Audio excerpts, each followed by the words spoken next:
Der Hobbs und Lila sind zusammen am Zeichnen. Lila, brauchst du den Rot noch lang? Ich müsste es jetzt haben für mein Hausdach. Ja, gerade. Nur noch das Blümchen da fertig malen. Lila, hast du die Geschichte auch schon gehört, wo Jesus im Tempel war? Ja, genau. Er wollte dort Zeit mit Gott verbringen, gell? Hast du mir jetzt endlich den Rot?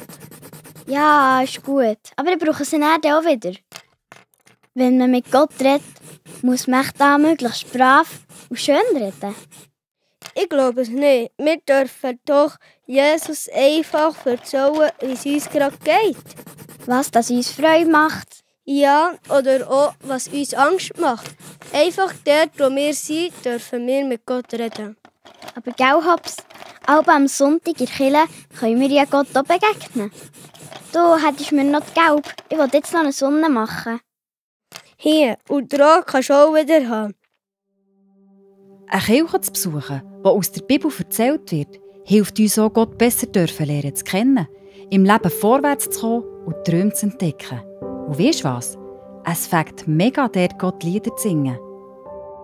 Und mir gefällt halt auch mega, dass ich dort Menschen kenne, die mit mir lachen, die mir ermutigen und mir helfen.